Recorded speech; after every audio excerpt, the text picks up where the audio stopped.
everybody. Lance Russell and Dave Brown right along ringside. By golly, we're about ready to go with more big action. Thank you very much, and welcome to Georgia Championship Wrestling. I'm Gordon Solie, your host, and we have quite an hour in store for us. Hello, everyone, and welcome to Championship Wrestling at ringside. This is Vince McMahon, along with wrestling's only living legend, Bruno Sammartino. Welcome to this week's edition of Mid-South Wrestling Television. I'm your host, Boyd Pierce, another outstanding card. Hey guys, and welcome back to another edition of the Regional Wrestling Podcast, where we talk the territories each and every time out. And it wasn't that long ago that we had Steve Crawford back on the show, covering just kind of an overview of some of the things we've been discussing here on Regional Wrestling in regards to the Memphis territory in 1985.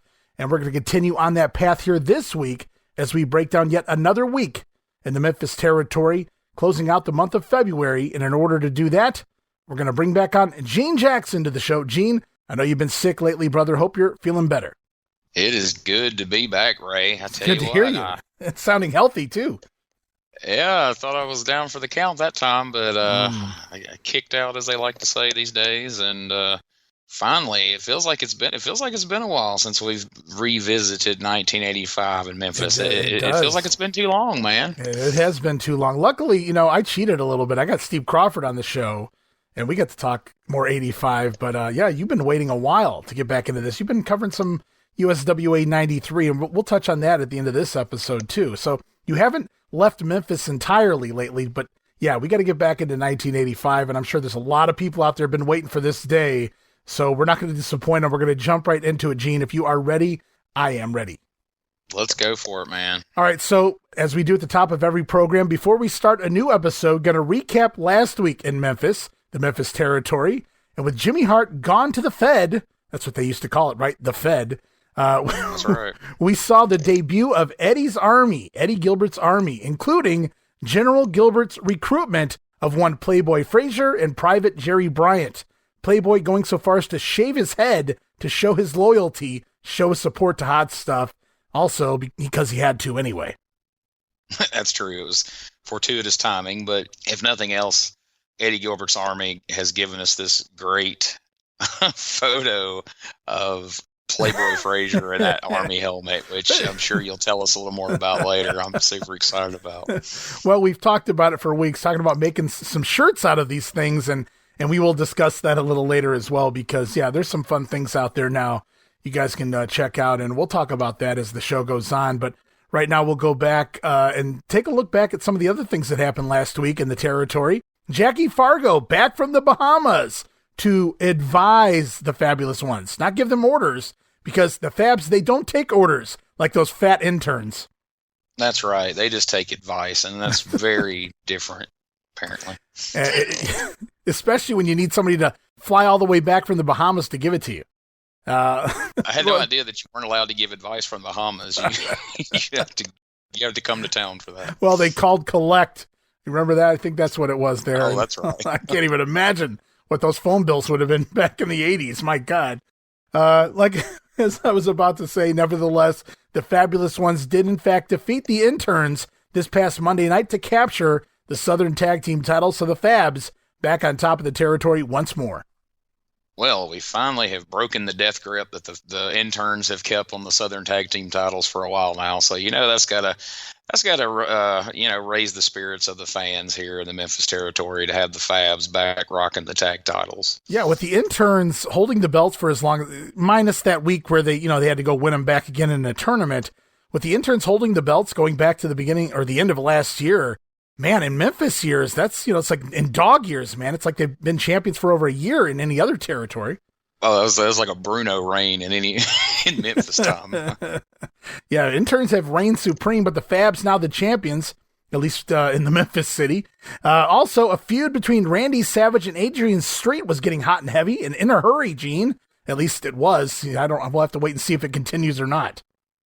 Yeah, that one's just kind of started and stopped as needed, apparently. It heats up quick when it does, that's for sure. Wait a minute. We didn't intend for you guys to get over with that thing. Yeah, exactly. Cool it off. Lance Russell also informed us that the wrestling hotline mechanism machine has been a little ill as of late, but the good news is it's back up and running, Gene. Thank goodness. Where else will we get our wrestling news if that mechanism machine is not functioning properly? Last week on TV, the Daydreamers defeated the Nightmares, not only sending the Nightmares off of TV, good for them, but it also allowed the Daydreamers to unmask and remain in the territory no matter who was under those hoods. I was hoping one of them was Jimmy Hart, but instead it was Steve Constance and Tim Ashley. I'll be damned. Who'd have thunk? Who would have thunk? Well, apparently Danny Davis and Ken Wayne before they even debuted, but that's long gone now. We see Constance and Ashley still with the territory. The Dirty White Boys were forced to leave town. Tony Anthony and Lynn Denton gone from the Memphis territory. Don't be missed. I was very skeptical at the thought of babyface Dirty White Boys, but that concept had grown on me, and I thought they were doing really well on the role, and up against Dr. Troy and the interns, it was believable. And they really dropped the ball, never having a TGI Friday gift card on a pole match during that feud. But hey, if you could put flour on a pole, 5-pound bag of flour, you could put some TGIF gift cards. I'd have been far more invested in that than the flour on the pole, I gotta say. At least you can get beer with that, right? So exactly. Iron Mike Sharp, good news here, still here in the territory for the time being anyway. Okay. Oh, okay. And Iron Mike last week coined another phrase reminding us all, No man could withstand cold steel on the head. No man can withstand cold steel on the head, Gene. None, not a single one. Mike Sharp predicting CTE more than 40 years before it was a thing. Nostradamus himself, Iron Mike Sharp. And last but not least, or maybe it is least, the Terminators are just the drizzling shits. In fact, that term may have been invented for this team. If it wasn't, it should have. And yes, they are definitely last, and they are definitely least. Yeah, more on them this week. If you guys thought what we talked about last time out was bad, we'll wait. We'll save it for the later in the program. Right now, guys, as it's off to Saturday morning, WMC TV5 Studios for more Memphis wrestling CWA style.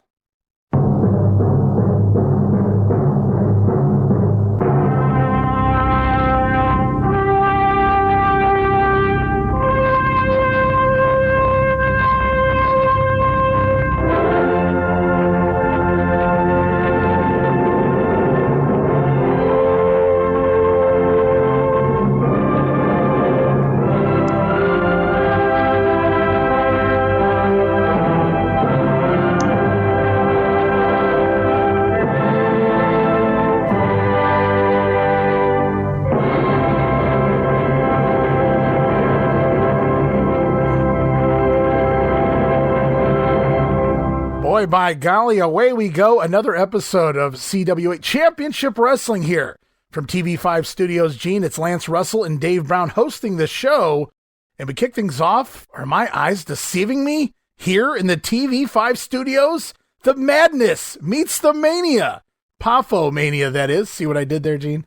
It's the Macho Man, Randy Savage, finally here in the Memphis studio. I wouldn't believe it if I hadn't seen it for myself. I had to double check and make sure that they didn't pick up the TV studios of Memphis and move them to Lexington, Kentucky or something. Because there he is in all his glory, Lanny Poffo, along with Macho Man Randy There you go. full of glory and renown, as he used to say. That's absolutely correct. Yeah, it's Poffo Mania, guys. We're going to kick it off with tag team action. The Poffo brothers. That's Randall Mario Poffo, Randy Savage, and Lanny Poffo. Did you know his middle name was Mario? I did not. That's definitely what they call a fun fact right there.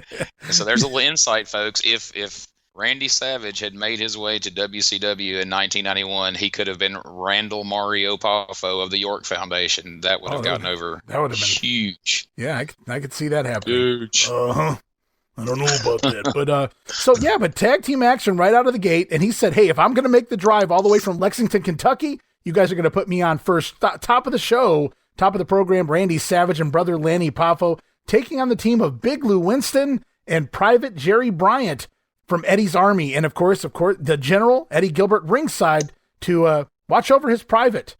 But I'm bummed. It's true. Well, I got to say that some people might have been critical of Eddie's Army and the fact that, General Eddie was a rehash of the old King's Army. Right. I will take this over T.H. Hart all day, every day. Thank you. Thank you so much. Thank God they realized they needed another manager on top of T.H. Harter. We could really be hurting right now on these TV programs. Beyond just the Terminators, as Lance Russell on commentary here says, it's been a while since we've seen the Lanny Poffo and Randy Savage teaming together. And I'll say this, the Macho Man, first match in the studio, and it's the end of February. And we know we haven't seen him here all year. And I don't know what his last appearance was going back to the end of 1984, but it's certainly been a few months since he's appeared here on television. Well, with what we've had to see, it's been too damn long. If it had been 2 weeks, it would have been too long. But this has certainly been ridiculously too long. So, well, I know who the promoter is, so I say this in jest, but pay the man, make him show up, give him a reason to be there. You guys need more than what you've been putting on here. Clearly, not a money-making business is the television studio programming is. How about that, though? An early Memphis Vice sighting, too, as I look across the ring. Big Lou Winston and Jerry Bryant. Did you catch that? I did. When I saw them in there together, I was like, well, the future Memphis Vice. Maybe this is where the spark first lit right here. But just think about this, though. The last time a match was happening in this studio, it was the Terminators against the Battens, and now we start the next week with Poffo Mania. Surely, I would love to think that's not a coincidence that somebody's like, we've got to start this show off. I was going to say, you think they learned their lesson, but you never know. We'll wait and see on that. But I'm sitting here watching the match, typical wrestling action in the ring, no big deal. I'm just minding my own business, enjoying some Memphis wrestling on my TV screen. When out of nowhere, Randy Savage busts out a fucking Briscoe roll. That's the sunset flip out of the corner, Gene. And he does it on Jerry Bryant. And I literally popped like, what the hell was that? He should have used that in the WWF. My God, I've never seen him use it before or since, but man, that came out of nowhere and I popped for it. I love seeing pre-WWF Randy Savage because as great as he was, there was a certain moveset and a certain element of Savage that you kind of became used to, and you kind of knew what to expect. You just didn't necessarily know when to expect it. And you forget that he used to just pull shit like this out of his pocket just out of nowhere. And it's like, whoa, where was he hiding that? So it's always fun to see what he's going to pull next. Yeah, that was just, I just wasn't expecting it. Totally caught me off guard, and I loved it. And I was kind of marking out for that for the rest of the matchup as Jerry Bryant then tossed out to the floor and Macho Man to the top rope, going for that flying double axe handle outside onto Bryant, who is too far away. He can't reach him, Gene. Oh, yes, he does. And no, it wasn't the most prettiest of flying double axe handles, but he's still connected. He sure did. And it still amazes me just like how smooth Savage would just fly up to the top rope and come off, just seemingly effortlessly. And every time I see him hit those types of things, in retrospect now, I'm thinking, oh, his poor knees. Like it's adding up. And sad part is he'd probably already done it about 8,000 times by this point in his career. Unfortunately, nobody saw most of it. So I think you and Steve kind of touched on that. Like probably some of the wildest bumps and most dangerous things that he ever attempted took place in little armories and school gyms and community centers for ICW more so than any shows like this. So it's pretty crazy.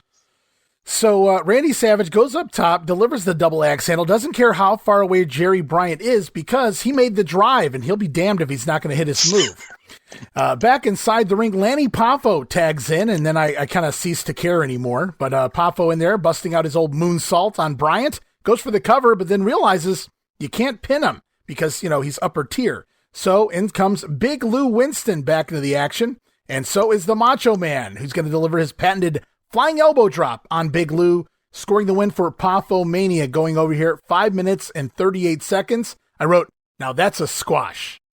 I love that you pointed that out because I wonder if it was just me that took it that way. But yeah, there was definitely this moment of like, oh shit, no, we can't pin Bryant. Yeah. And it's like this massive shift to get it over to Savage. And it was, something like, because you just didn't see moonsaults in 85. So that was pretty spectacular. And it was like, nope. But Savage hits the elbow. All's right with the world. Macho did not make that drive if he wasn't getting the pin here, hitting that flying elbow drop. But even bigger deal, quote unquote, bigger deal was Lou Winston having to tag in there because Jerry Bryant getting a semi-push here. In fact, General Eddie Gilbert, so upset that Bryant lost the match, he didn't get pinned, but his team did lose, forces poor Private Bryant to do push-ups in the ring, humiliate him right here on television, as the General's Army doesn't have losers, says Eddie Gilbert. That's fun. I enjoyed that aspect of it. Get over there and do some push-ups for me. Because you're not going to be able to have Jerry Bryant in the Army and have him win all the time. So to be able to do this and play off of it, it's good. It's good stuff. You know what would have been a great rib here, right here live on TV, if Eddie told him to get in the ring and do one-armed push-ups, and Jerry would have had no option but to go in there and try it. Oh, that would have been to try it or turn. That would have been fun times. As up next, we do get a Gilbert's Army promo here, and they have a special surprise for us, Gene. It's a box, a giant plywood box, brought out on a dolly here by the troops, if you will. Eddie promising to open the box later in the program. As the box begins to bang around, and Lance has a sense of deja vu. If you've watched Memphis for a very long time, then you know this is definitely deja vu for Lance, for the King, and for any of us that saw it, whether it was in real time or over the years in video. So it's interesting to see what Eddie has up his sleeve here compared to what Lawler had up his the last time we saw one of these big boxes. Right, and what does Jim Cornette say? Everything's more over when it comes out of a box? I don't know. Everybody comes out of a box is over, motherfucker. Well, I like something to that effect. You got the words right anyway. Just need to order a triple cheeseburger, and I think we're on our way. But one thing before we continue on with this program in regards to this, I would have to think, based on what comes out of this box, no spoilers here, guys, don't worry, but this may break the theory of Jim Cornette and everything that comes out of the box is over. But we'll have to wait and see. As Jerry Lawler comes out now, he too sees this big giant box standing ringside. The King reiterating that he also has a feeling of deja vu with said box, even digging into his old book, his old scrapbook, A Crowning of a King, showing off a picture of Lawler as his own general. Remember the King's Army. Gene, you talked about Eddie copying the King. That's another piece of business that he's copying, doing the Army gimmick all over again. This was fun to me because Lawler just trying to show this picture for context. Right? And Lance being, the salesman, and this is who he is as a career, commences to selling the book, and Lawler kind of stops him once, and then he goes into it again, and Lawler, you can almost gets tickled. He's like, "I ain't here to sell the book, Lance. I just want to show this picture." I loved it. Yeah, I knew where you were going with that right away. I didn't put it in my notes, but I'm glad you brought it up here. Yeah, that was great stuff. The King's just trying to. The old visual aid, right? Just bring out a magazine picture because, it was 1985 in a frickin' Memphis studio. That's all we can do. And he's like, hey, remember this? Remember this picture when I was a general? The King's Army? And Lance goes, yeah, that's from your book, Crowning of a King. Buy it right now on news. Now, just Lawler's like, Lance and Lawler, you're right. Lawler's even chuckling at it. He's like, Lance, I didn't come out here to plug this. I'm just trying to show him a picture. But thank you. The King recalls Dr. Frank in a box from years back. You kind of alluded to that. Lawler then pulling a Nightmares promo here, giving away the end here, stating that there's a goof in a mask in this box here. And so I thought that was funny. It's kind of the old Nightmares Daydreamers thing here. Yeah. He says Eddie Gilbert is suffering from an identity crisis. He thinks he is the King, reliving Lawler's career 1 week at a time. We asked if anybody was unhappy that the Nightmares went out and did that, or who would have instructed them to do that. That might be our answer right there. It may have been Lawler, like, go out there and say who it is. Hell, I don't care. Shit ain't getting over. I'll wait till later in the show to ask a couple questions about this entire fiasco. As we go back to the ring for now, it's Brad and Mark Batten, the Batten twins, taking on Joe Lightfoot and Mr. Wrestling. Who is that masked man? As the heels go to work on Mark Batten, as Dave Brown is the first to refer to the masked Mr. Wrestling as Tommy. God bless Dave Brown, though. We talked about this off air, and I hadn't watched the show, I think, when you first mentioned it, and you said this has got to be on purpose. And I got to tell you, after watching this, I'm not so sure. In fact, I believe it's totally a mistake, because Dave Brown catches himself after referring to Mr. Wrestling as Tommy and says he was talking about the Tommy Hawk on Joe Lightfoot's tights. I wrote, good cover, Dave. Oh, that was a great cover on the first one, but it kept happening. It does. It does keep going. Yeah, for those who don't know, spoiler now, the Mr. Wrestling is blatantly, obviously, Tommy Gilbert. For anybody who's watched wrestling in the Memphis territory, they likely know that at this point. Certainly when they hear his voice later when he cuts a promo. But obviously, Dave Brown, Lance Russell, they can't even get into this character here of Mr. Wrestling, repeatedly referring to him as Tommy. And as you just said, it will happen time and time again. So I know it's in my notes, so we'll continue on. As the heels just total domination in this matchup until Joe Lightfoot accidentally drop-kicking Gilbert, or Mr. Wrestling, out of the ring. And down goes Joe as both Batten twins jump on top of Lightfoot to capitalize and make the cover for the shocking win. Finally, the Battens score a TV win. Match goes 2 minutes and 32 seconds. Yeah, I mean, I think we accomplished what we needed to here. So I'm not going to complain about the length of time of the match, and no. I think we're finally going to get Joe Lightfoot where I thought he needed to be from the very beginning, over on the other side of the fence. Yes, as post-match, Mr. Wrestling, not happy with Lightfoot, of course, drop-kicking him from the ring. Shoving begins between the two men as Lance Russell explains the finish. He says Tommy had been holding a baton, doesn't try to correct himself, doesn't cover it up. I don't think he even noticed what he said. Tommy had been holding a baton before the baton moved, and Chief Joe nailing Gilbert, or Mr. Wrestling, with a dropkick. So Eddie Gilbert then joining in for a 2-on-1 beatdown with his father on Joe Lightfoot, and again, Mr. Wrestling holding his foe, this time Chief Joe. And now it's Joe out of the way and hot stuff dropkicking Mr. Wrestling, and the Masked Man not having a good day, getting caught twice now. And then after saying it all those times, when he recaps it, Lance even says, And the Gilberts jumped on him again. I didn't even catch that one. Tripling down. God bless Lance and Dave here. They're working with it the best they can, but man, you would think after that many flubs that they would just give up. As it's the Chief then on the warpath after the Gilberts try and double team him, chopping away on both men and clearing the ring for Chief Joe Lightfoot. The most fire we've seen on the Lightfoot all year long. A babyface turn, it would seem here. It's almost like someone different is booking. But then I look over and I see that box and I realize probably not. Nope. It was one of those, we looked around the room that morning and we don't have enough baby faces for the card Monday night. Who's going to turn? Who's expendable? Looks like it's you, Joe. There you go. But you know what? You're right. In fact, when I first saw him on the first week of TV that we did, when I first watched it, I just assumed walking in he was the babyface. I didn't realize till halfway through whatever we were doing there, the promo or the match or whatever the case was, I was like, oh, he's a heel? I was confused with that because same way. All I had ever seen of Lightfoot was a babyface. So yeah, but here we are, kind of where we needed to be all along. Absolutely. So, the only theory I have as far as this whole odd Mr. Wrestling thing is, one, of course, is, Tommy is getting a little up in age and they know the fans know how long he's been around there. So maybe it's just a matter of trying to cover up, having an older wrestler. Or could it be they felt it might be odd to have the general's father under him in the army? So let's just make him some generic person.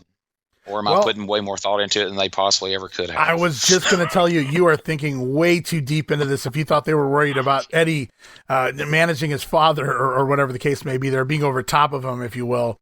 But at the same time, I agree. I think it's just, aging out. Tommy Gilbert had been there forever, and he kind of showed his wear, going bald there. But, I talk about it in 86. You look at those pictures of him, and he kind of looks like an aging Burt Reynolds in the mid-'80s. So, he could kind of pull that off when he had the shades on anyway.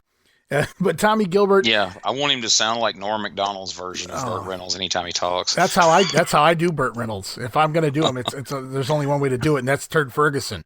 Let me tell you. Exactly. And finally, back again, Burt Reynolds in a commanding lead with $14. Hey, check out the podium. Look at this. Mr. Reynolds has apparently changed his name to Turd Ferguson. Yeah, that's right. Turd Ferguson. It's a funny name. Great. Burt Reynolds. That's not my name. Okay. Turd Ferguson. Yeah, what do you want? You buzzed in. No, I didn't. Yes, you did. Yeah, well, that's your opinion. So, Tommy Gilbert and Eddie Gilbert out here, and Joe Lightfoot making the babyface turn on the Gilberts here as we cut away to Lance Russell, and they're going to be talking about this coming Monday night at the Mid-South Coliseum. Remember, it was Lawler defeating Eddie Gilbert, earning himself an AWA World Heavyweight title match against Rick Martel. No.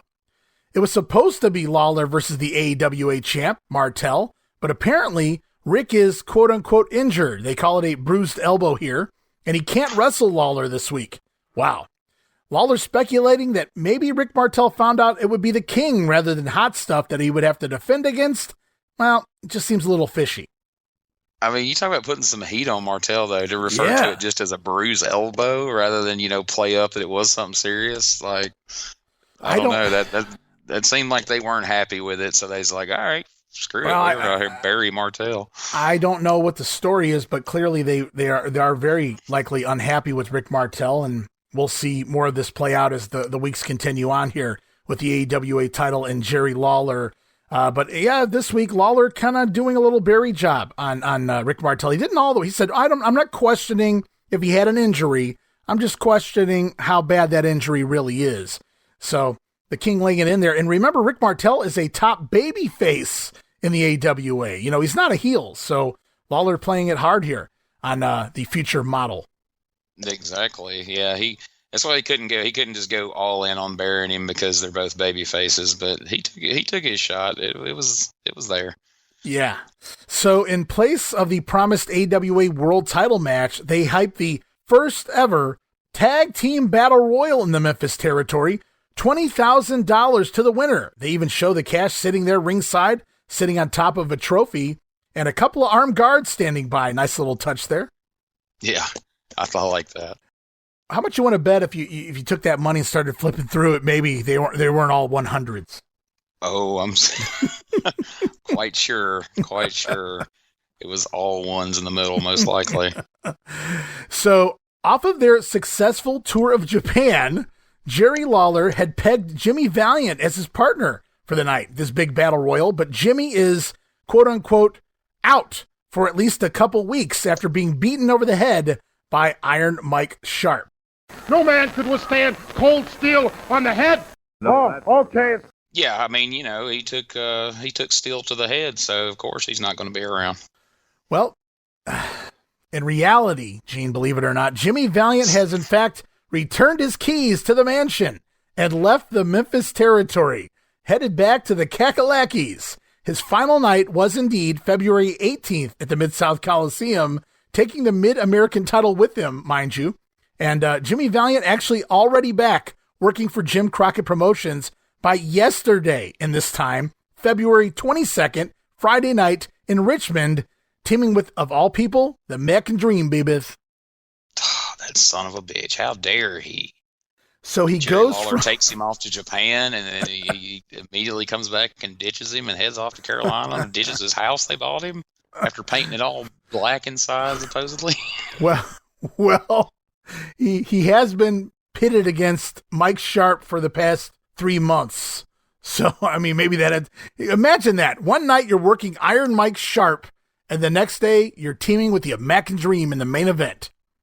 That's a step up, I gotta say. That is definitely a step up. It makes you wonder if it's like, all right, I'm finally done with Mike Sharp. What you got me doing next, Kingfish?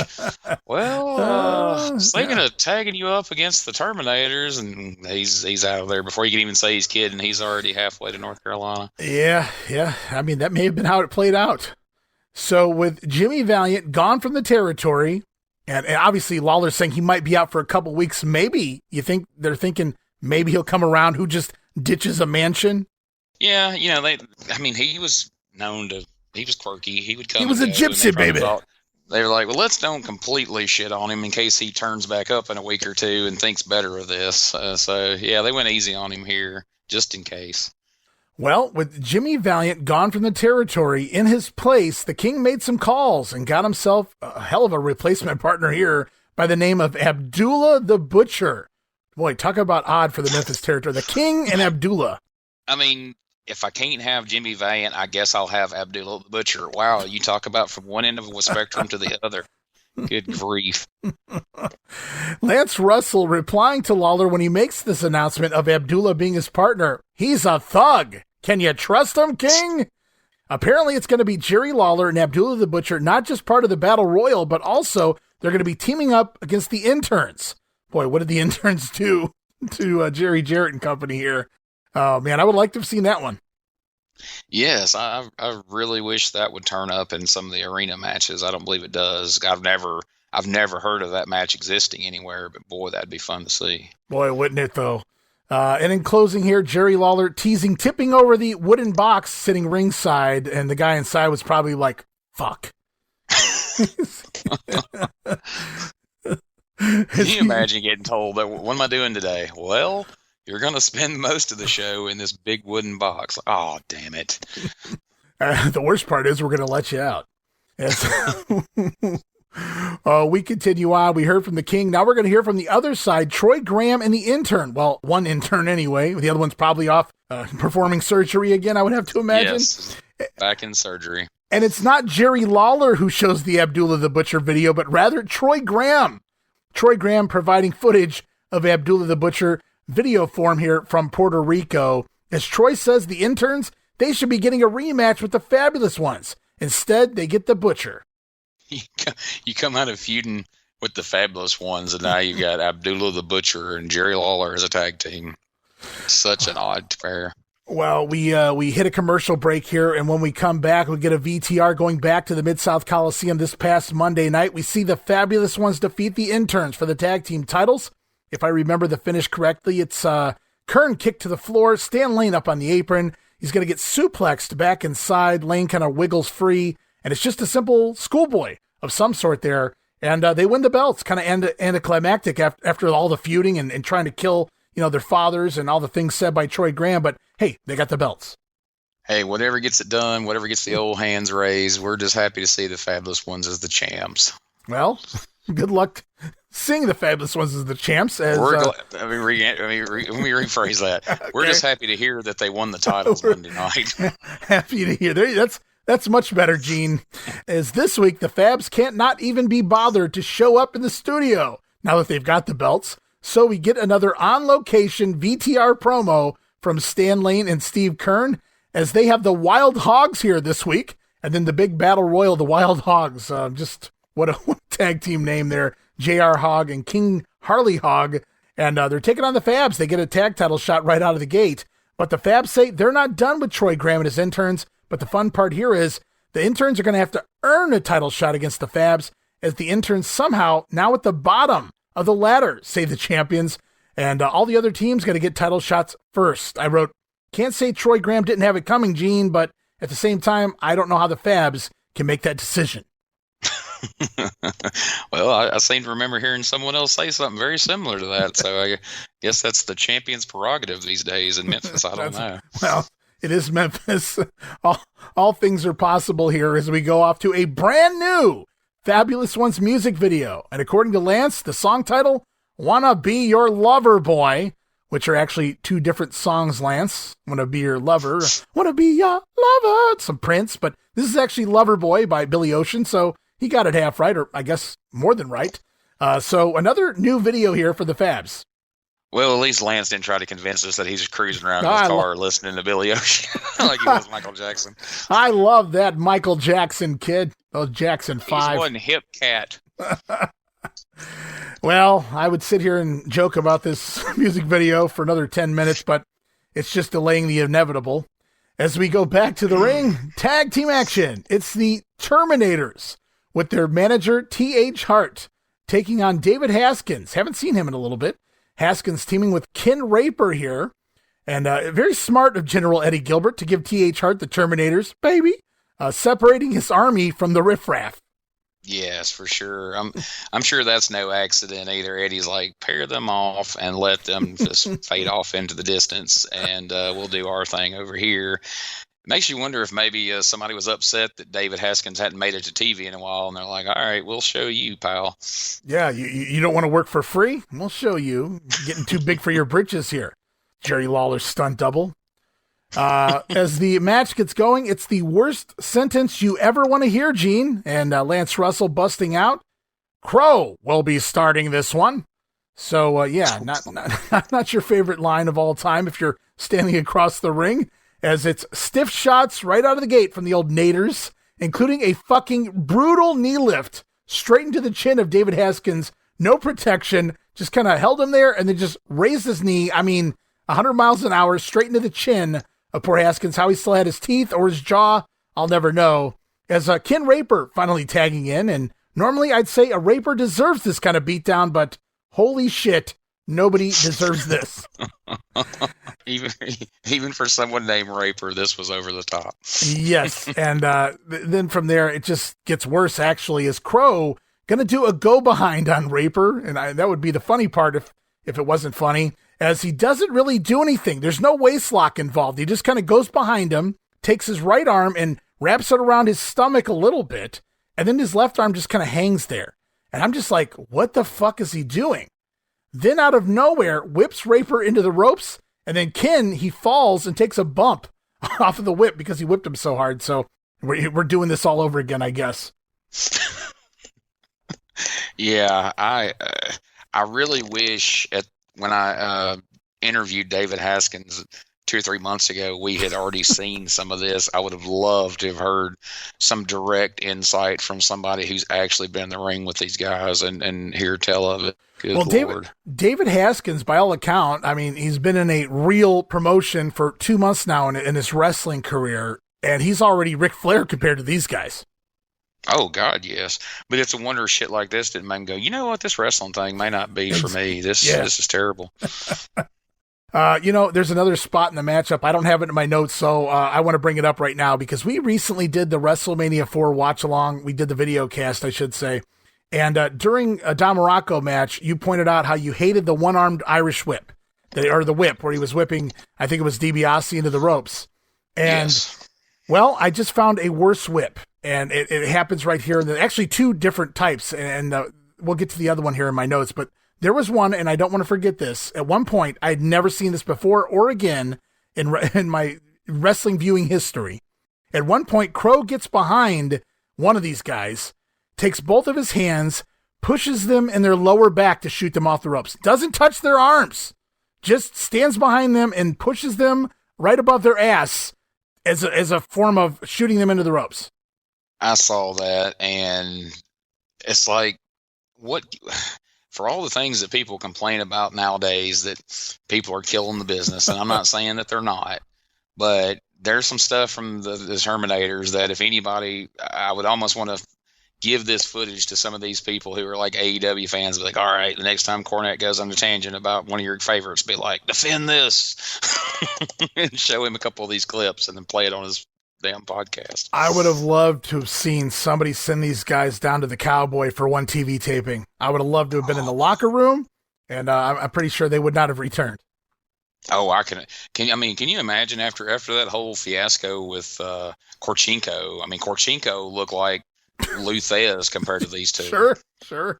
At this point in my notes, this has got far worse, even worse than the Batten match from last week. I wrote, holy fuck, what am I watching? It's like they progressively get worse. Okay, I guess you could say regress. Every time they're on TV, it's something worse than it was the week before, and I don't even know how that's possible. I talked about Crow and some of his Irish whip tactics. Well, here he is again, reaching across Ken Raper's body, grabbing him by the right arm to shoot him into the ropes while standing on his left side. And poor Ken Raper, he kind of has this look like, what the fuck is going on? And he tries to cover up all these fuck-ups, but it's just not pretty. And somehow the Terminator's going to score the win here after Crow going to knee poor Raper right in the fucking nose for his troubles. And I wrote, fuck me. Match goes 3 minutes and 47 seconds. I've never wrote the F word this many times in my 300 plus show notes that I've ever. You guys go back and look at all the show notes, the back history, the backlogs right there on Patreon. I've never wrote this word so many times in one note, and it's in one match. it's nearly impossible to accurately describe that clusterfuck of a whip attempt that you were just describing, because as you're saying it, your brain's like, no, nobody would be stupid enough to try that. But like, no, he did exactly what you just described, even though the people who are listening to this right now are trying to picture it in their head, and they're like, well, no, you couldn't reach across to the right side of someone to whip. And why would you when you're standing right next to the arm? How would you? But folks, go look at this one on the YouTube go watch channel. these. You got to watch the Terminator matches. Every week when you get done and discuss and go, well, shit, it can't ever get any worse than that. The next week they're like, hold my beer. Here we got it. Well, talking about beer and whatnot here, we get a promo from the Terminators and T.H. Hart, and they refer to themselves as the greatest tag team in professional wrestling. And I got to wonder, even though he's only been in the business a couple weeks, you got to wonder if T.H. Hart is standing there realizing that they suck. I mean, I know wrestling's a work and all this, but how do you even utter those words with a straight face? Like, the greatest tag team. Oh, my God. You know, the way they delivered it, I kind of thought they believed it. Oh, I 100% know they believed it. I mean, the swagger that they come into these promos with, they have zero self-awareness at all. And I got to believe that whenever the day comes and they finally got fired, I'm sure they were shocked. They were getting in the car and like, they're just jealous, man. They just don't want us to take over. Back up to Eddie Sharkey. They stayed here, and this is my favorite line of the promo, that they're going to win the Battle Royal and party for 2 months on that $20,000. Cocaine is a hell of a drug, Gene. You know, they probably would like, let's let these guys win this Battle Royal. And the rest of the roster probably would have pulled together $20,000 if it meant they'd go party for 2 months and not be seen again. Yeah, good call. Well, I just thought that was a great go-to. Yeah, $20,000. We're going to party on that for 2 months. I know what they had in mind. As once again, we're also reminded of that dreaded Boxo Doom sitting ringside. Yes, we got to keep reverting them back to that, even though Lawler's already told us it's just some goof and a stupid mask in there. And we all kind of knew that anyway. But damn it, Jerry, why did you have to confirm our fear? We saw the Macho Man at the top of the show. He hasn't been on TV here all year long thus far. And Adrian Street really hasn't been here a whole lot. And he's back in action this week with Miss Linda by his side. Street teaming up with the Iron Mike Sharp to take on the team of Jim Jameson and David Johnson. So Jimmy Valiant, he steals Mike Sharp's Mid-American title and then leaves town. I wrote, that's some bullshit. It is, and I'm sure there was probably, Lord knows what kind of substances snorted off of Iron Mike's belt and everything else. What a disgrace. I'm glad he didn't win it after the fact. He would have been cleaning the belt from now into eternity. Oh, no kid. I did get a chuckle out of David Johnson's trunks, which simply read David across the ass. You think his mom sewed that in there for him? Like, put my name on there. You know, you come, Mom, I didn't mean my first name. It'll make you stand out, honey. I just got a kick out of that.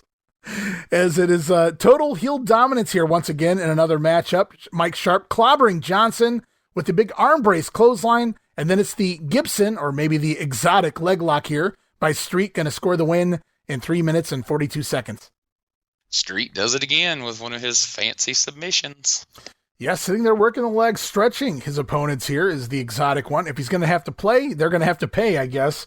He's giving it to them in there, and Mike Sharp comes in and just kind of loads up the arm brace and says, there you go, and tags back to Adrian to finish things off. As, holy shit, look at this motley crew coming out. I don't know how many people are on the TV screen here. I didn't even write all their names down. I just wrote Eddie's Army, Adrian Street, which means Miss Linda, Mr. Wrestling, I guess he's part of Eddie's Army. T.H. Hart is out here now, but no Terminators, thank God. There's like a slew of people, like 10 people out here to talk about the upcoming Battle Royal. Squeeze them all in, I can just see them like they're halfway through the curtain and Eddie's like pushing them back. No, man, we don't need you guys. We're good. Are you sure? No, we're good, man. You guys just got your promo time. Just hang out back here. Mike Sharp going to talk about the big Battle Royal. Oh, this is a good one. I love it here. Iron Mike talking about the $20,000, says that's a lot of green. Then he asks Lance Russell, do you know who my partner is? No, okay. Then he tells Lance to tell him. So clearly Mike had no idea who his partner is. Your partner's the Strong Machine. That's right, he's the Strong Machine. But clearly Iron Mike Sharp had no idea who his partner was until Lance told him here. Yes, the rest of that statement was, do you know who my partner is? Because I don't. I was hoping he was going to throw in after, okay, I was just seeing if you knew. Testing you. Jerry Bryant says he's going to give his $20,000 to Hot Stuff Eddie Gilbert. Meanwhile, the Playboy going to buy himself a new diamond ring. He is shaking the nuggets off right now, Randy. Going to shake those nuggets off, Gene. That's right. That's what Playboy does. And Mr. Wrestling even speaks as the box continues to shake here. Adrian Street, Eddie Gilbert, another team added to the Battle Royal. And as I realize, I look at all these guys out here, they're all in these different teams. I wrote, they own most of the damn spots in the Battle Royal. How could they possibly lose? Yeah, I mean, this should be a pretty much a slam dunk for these guys. It's like they're like 90% of the teams in the Battle Royal. Yep. Well, at this point, we're still waiting for that box to open, guys. Not yet. Eddie Gilbert making us wait a little longer. So out comes the Macho Man Randy Savage. Time for a promo. Along with Leaping Lanny Poffo by his side, Lanny says he wants to donate 10% of their Battle Royal winnings to St. Jude's Children's Hospital. Well, that's pretty nice, Lanny, but Randy has a different plan. Instead, the Macho Man, he wants to rent a room, strip nude, and toss the money up in front of a electric fan. Not a battery operated, but an electric fan. Toss the money up in the fan and have it blow all over his naked body. Then, Gene, they can donate the money.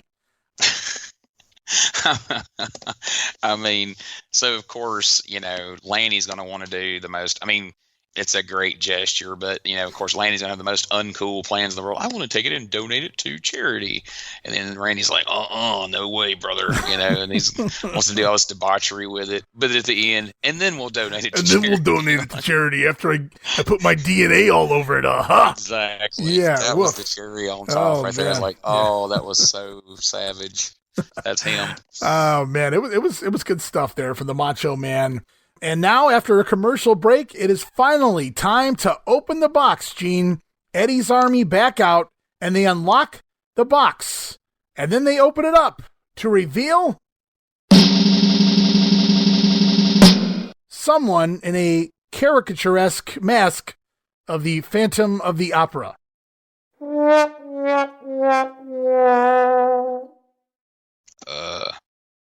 Okay. Yeah, and that was pretty much Lance and Dave's response as well. Oh boy, where did you ever get such an original idea, General? Says Lance Russell, and Lance and Dave actually laughing this off. So great heat and drawing power for this character already. Essentially a comedy spot that we waited for all day long. the proverbial fart in church, as they say. I mean, what was this designed for? I was going to ask you. As to play it off like Eddie was just mind games with people, and it was almost like an FU to the audience from Eddie, or was this supposed to be like something? And then Lance and Dave realized, like, well, this is stupid. We're not putting it over. Even Lance is like, all right, I'm not putting this over. Fuck this. I took the flower over the head, but this is where I draw the line. Phantom of the Opera. I mean, it was, I was going to ask you, I didn't write it in my notes because I was just going to ask you, like, what was this? What was the design of this? Because we're going to see when we get to the Coliseum, the Phantom of the Opera does indeed wrestle. I don't know if he wrestles in this mask or not. I don't know if it's possible, but at the same time, it's in the opening match. So clearly they had nothing big planned with this. I mean, I was intrigued when they brought the box out because I was like, God, I don't remember who this was in there. I'm like, it's not Dr. Frank again. And then when they showed who the character was, I remembered who the character was under the mask. And I was like, shit, we just spent the whole match teasing that. Like, And it was the most comedy-looking mask. It was like oversized, right? Yeah, it was like not even it was cheesy, just goofy. Yeah, you guys go check this out. So the best thing I can tell you, it's like a Terminators match. You got to see it to really believe it or really appreciate it or not appreciate it. But that's what we waited for all episode long. The Phantom of the Opera was inside the box, and then they don't even let him out. They close it back and they lock it back. So, talk about a rib. Yeah, they realized how quickly, like, yeah, this sucks. Lock that box back up. This is... Yeah, 17 people in the studio crowd, and not a one of them made a noise. No. Not even a wince. Yeah, and Lance and Dave just bearing it right out of the gate. It stood no chance. If it was meant to be something serious, it was done. Like right out of it. It was like Shockmaster, right? Exactly. I mean, I don't know. Maybe they realized that Lawler had already stepped on it earlier in the show, but that didn't help it. And then this pretty much just sealed the fate of it. So, yeah, to the open match you go, buddy. Yeah, and I have to believe some of these things were Eddie's ideas. And maybe Jerry saw this, this is what you're doing. Oh, my God, I'm not putting this over, Eddie. Yeah. I mean, the only thing I can think is maybe the story is here's Eddie trying to recreate Lawler's career, and he's got the spirit of it. Like, okay, it's a monster type, but it's lame. The Phantom of the Opera. Like, the story is he wants to be Lawler, but he just can't pull it off. He's coming up short at every turn because, his army's kind of, low-level guys for the most part, and his monster in the box is lame. And this is what he has to work with. I mean, it's not necessarily Eddie's fault. Somebody hired the guard he could have snatched. But. Well, we've got one more tag team matchup here this week. TV time remaining. Going to see Eddie's Army back out here. In fact, General Eddie Gilbert himself stepping in the ring to team with Lieutenant Playboy Frazier, taking on the team of Jerry the King Lawler and Lanny Poffo. So Lanny doing double duty today, teaming with the top two baby faces, first the Macho Man and now the King, as they tease Eddie and Lawler early on, but Gilbert wants no part of the King, and he tags in the shaved-headed Playboy, as Frazier gets the King in the heel corner and then tags back to Hot Stuff. Gilbert coming in, but it's Lawler on top immediately, landing a suplex, getting a 2 count. Jerry, with the old Ivan Koloff, Dick Murdoch knee ride off the top rope in the back of the head of Eddie. Now, we saw Murdoch do that on Grunt the Wrestling movie, the video cast we did, but I had to pop for this here. I don't remember seeing Lawler do this before. So I saw Savage with the Briscoe roll, and now Lawler with that riding knee drop off the top rope.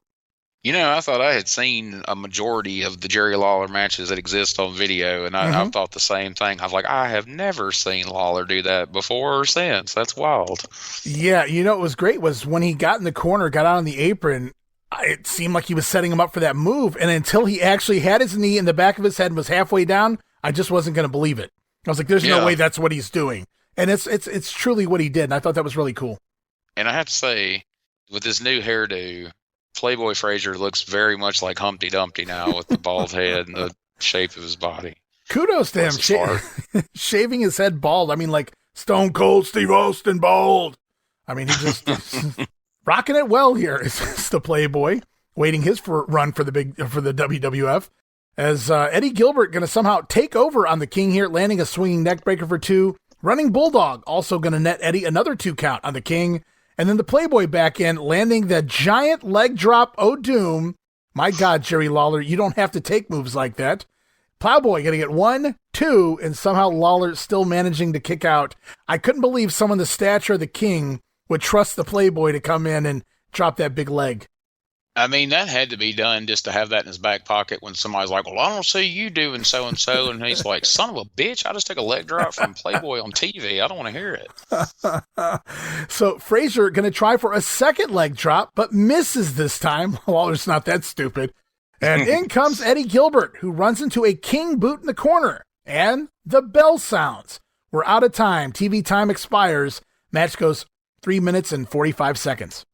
Oh, that TV time. It seems to get us almost every week, except for the Terminator match, and it felt like we had an Iron Man match. Well, the worst part was they went to a commercial break. They were still beating on them. Yeah, my God. Yeah, you just can't win here on Memphis Rasslin. As post-match, we wind up in a 4-way melee, all 4 men in the ring, and I wrote, Dear God, Playboy Frazier with a pair of dangerous press slams on Lanny Poffo, just throwing him across the ring like a sack of potatoes. As Jerry Lawler finally got to clear the ring of the General, and we head into our final commercial break, basically ending the show. What a strange pairing to see Jerry Lawler and Lanny Poffo together. That was, besides having, never seen Lawler execute that driving knee from the top rope. Yeah. I didn't realize there was a match that existed of Lawler teaming with Lanny Poffo at any point. And of course, Lanny doing double duty. So it was really King looking around going, who's left in their trunks? So, hey, Lanny. It was one of those deals where they had said a name of somebody who was supposed to be tagging, and then they just weren't there, because they also mentioned that name for Monday night too. Yes. And it was a name I had never heard, like Penton or Penn. Yeah. We'll definitely we'll get to that in just a minute. I didn't hear that. I was going to ask you, are you familiar? Because I know you're from that area, and maybe you heard that on the Outlaw shows down there or something like that. But I can't find anything on this guy other than his name pops up for about a month's time here in some of the results, and I'm not even sure that he ever actually appears at any point. Other than his name was on some of the bill. I was wondering, I was like, is that just like a placeholder name they say to not have to admit that we're going to use somebody twice? So we just use this placeholder bullshit name, and then he didn't show up, so now we're going to throw somebody out here you've already seen. I mean, it'd be kind of genius if they did, but again, that may be giving them too much credit. So that concludes this edition of Championship Wrestling. We're going to get into the Mid-South Coliseum and Louisville Garden shows here in just a minute. We don't have footage for this week's Jerry Lawler show. Sorry, guys. So we'll fast forward straight to the Coliseum results. But first, these quick messages from the WrestleCopia Podcast Network.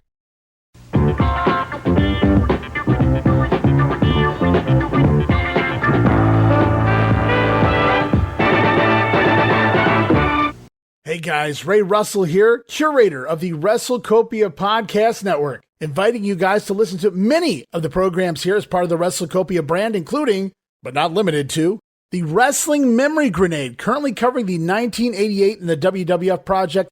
You can also listen to the Regional Rasslin Podcast, where we talk the territories, whether it's Jamie Ward with Georgia 81, Roman Gomez with the UWF in 1986, or Gene Jackson covering Memphis in 85. 3 projects going on right now over there at Regional Rasslin. You can also listen to the Wrestling Stoop with the legend himself, Bob Roop. Bob goes back in time each and every week, covering not just his career, but countless stories and interactions with hundreds of wrestling names spanning his 2 decades in the business. But that's not all. You can also check out the Puro Wrestling Academy with the professor of Puro Resu, Mr. Dan Ginnity. Dan and I go back in time and cover the history of Japanese professional wrestling in the English language. And you can listen to all of those shows and more, all part of the WrestleCopia Podcast Network, located over at WrestleCopia.com. That's WrestleCopia.com, and anywhere your podcast streaming needs are met, from Apple to Spotify, Pocket Cast, and beyond.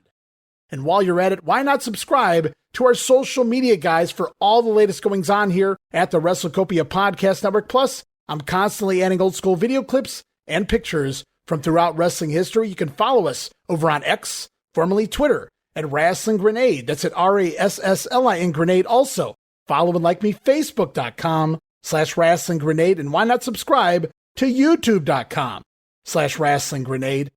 And of course, now would be a fantastic time to become a WrestleCopia patron. I'm talking about that $5 all access tier over at patreon.com/WrestleCopia. That address again, patreon.com/WrestleCopia, where you get so many gifts for just $5, including all of my insanely detailed show notes for every episode of The Grenade Show, Regional Rasslin, and the Monday Warfare podcast. You'll also get early access to a lot of the podcasts here on the WrestleCopia brand, where you can listen days and sometimes as much as a week earlier than the rest of the listeners. We also offer remastered versions of the earliest episodes of The Grenade Show, covering the 1989 NWA project. Includes enhanced sound quality, plus new content and conversation never heard before. But that's still not all, guys. You also get at least a dozen digital downloads for your viewing and reading pleasure each and every month, plus random bonus video drops, and of course, the Patreon exclusive Watch Along series, covering many past WWF and WCW events. And if that's not all, videocasts, also now a part of Patreon. And for those who like all of their podcasts in one nice, neat little pile, The WrestleCopia Patreon also offers a Patreon-exclusive Spotify account. You can actually go over to your Spotify with your WrestleCopia Patreon credentials. Instead of listening or downloading directly from Patreon, you can go over to Spotify, listen to all the latest shows, including all of the early releases. And you get all of that and so much more for just $5. No subscription, cancel anytime. Give it a try for a month, guys. I think you'll like the content that I offer, and every penny of it goes right back here into paying the bills. So if you're looking to support that next up-and-coming podcast brand, please consider making it WrestleCopia. Help me pay some of the bills to keep the WrestleCopia Podcast Network and all of the great shows here up and running for the months and the years to come.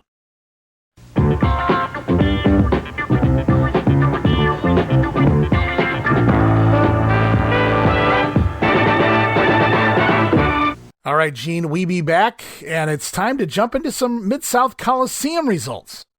All right, let's see how this tag team battle royal played out, but it was led into by a series of tag team matches. So. Yes, it was. Monday night, February 25th, Mid-South Coliseum, Memphis, Tennessee. And like you said, lots of tag team action leading up to the big battle royal at the end of the night. And it all kicks off with Mr. Wrestling teaming with the Phantom of the Opera. They're going to score a win over Ken Raper and Joe Lightfoot. Now, this was originally supposed to be Mr. Wrestling and the Phantom versus Randy Penton. That's the name you were talking about, we don't know if he actually exists. And Buck Zumhoff, who I also don't believe was in the territory anymore at this point. But we did learn by Eddie Marlin back on TV that Lightfoot would be replacing Zumhoff in this match, as Lightfoot wanting revenge on Mr. Wrestling. And then Ken Raper also replacing Buck Zumhoff, so that's kind of an even trade. There you go. Yeah, that'll work. So Mr. Wrestling and the Phantom, however, going over here. You have to wonder what the Phantom's finisher was. And I'm curious if the announcers screwed up and said the Phantom's actual name during this match, because they don't want to let out who that is. Oh, really? So you're in the know, huh? You realize it? Oh, do you realize? Oh, you don't realize who the Phantom of the Opera is? I have no idea who the Phantom of the Opera is. That is the man who just left television a week ago. That is Danny freaking Davis. Oh, okay. So Danny Davis doing that spot, because I know he's still on some of the house show results, so that makes sense. Yep. Danny Davis is already back as the Phantom of the Opera, and here in this next match, we'll talk about someone else. Okay. So up next, it is your favorite tag team, the Terminators, in action, scoring a win over Tojo Yamamoto and David Haskins.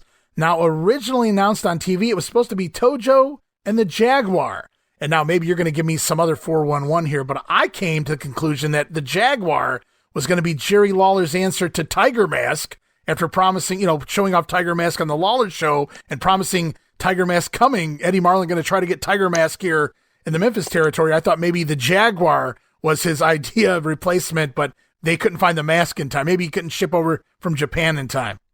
Well, you were on the right track, because that's exactly what that Jaguar mask is. Okay. And the Jaguar is a gimmick done by, take a wild guess, based on who the Phantom was earlier.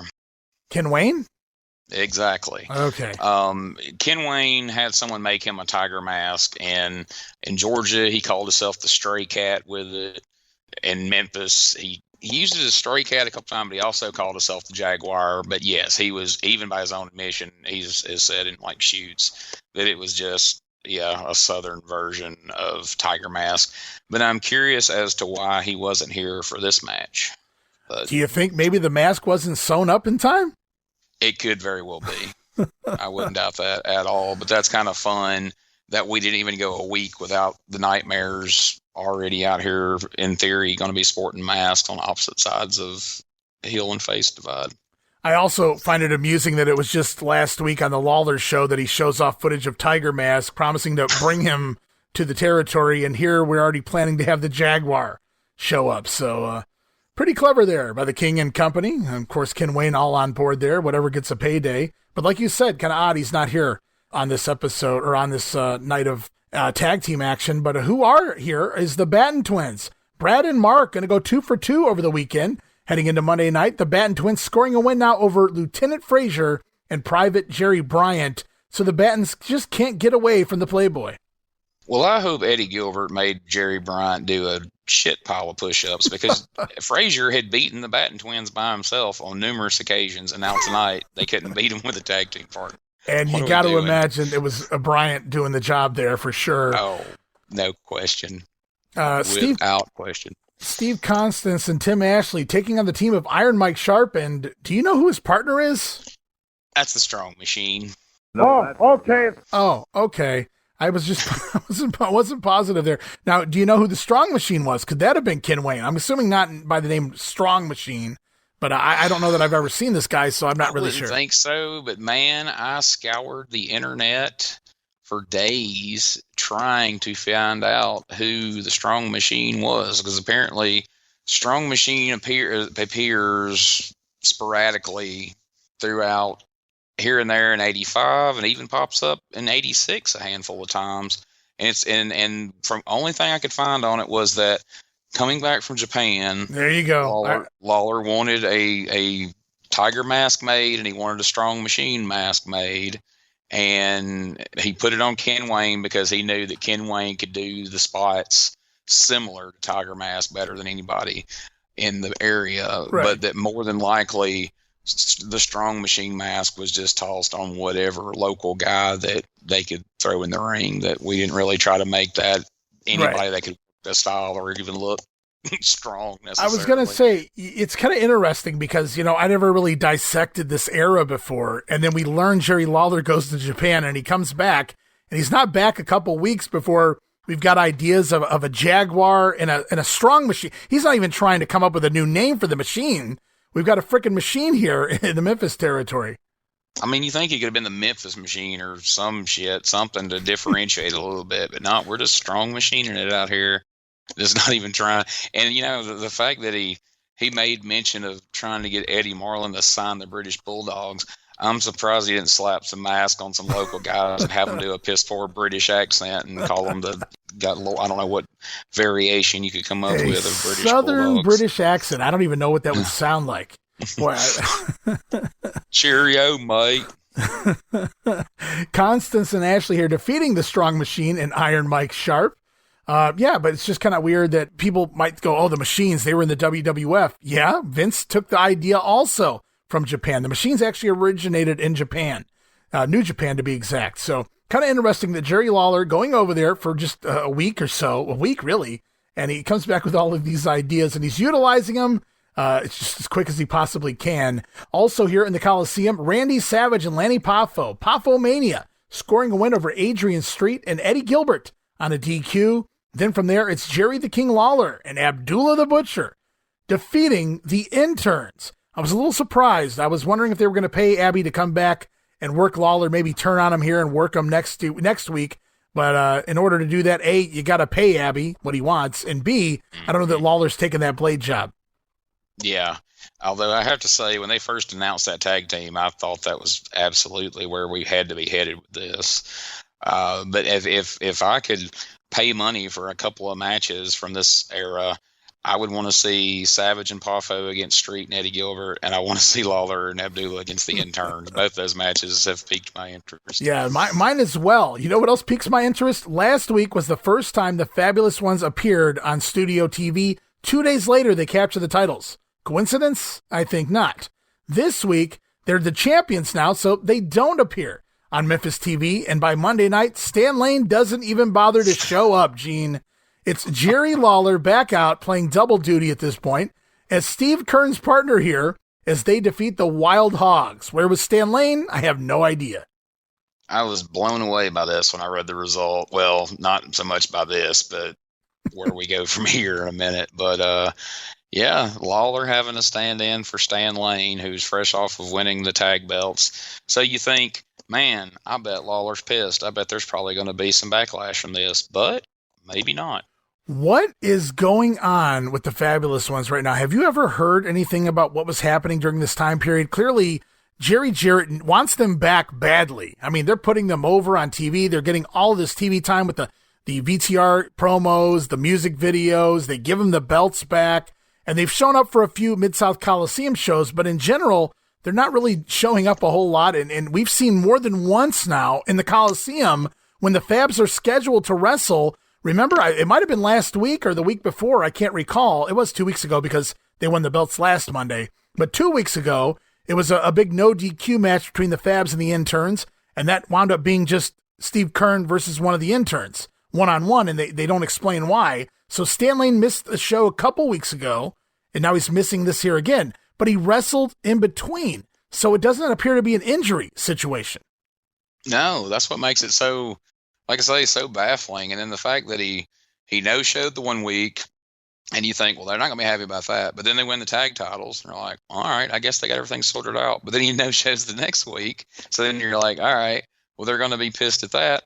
But then what happens next is like, well, if they're pissed at Lane, they must not be pissed at Keirn. But no, I actually kind of want to go dig around and try to find some shoot interviews and just kind of hone in on the 85 section of them and hear their version of their time in 85 Memphis and see what their take on it is. Because I understand, they were probably a little salty coming back, like you say, because of all the stuff, the way things ended in 84 and everything. And maybe this is just their way of kind of like, we'll come back, but we'll do it at our pace and we'll show up when we want to show up. And, you'll do what we want or we just won't do nothing at all. So it's very, when you go back and look through it all, it's kind of hard. I don't know of anybody, I'm kind of rambling, but I don't know of any other tag team that could have got away with this kind of shit consistently. Right.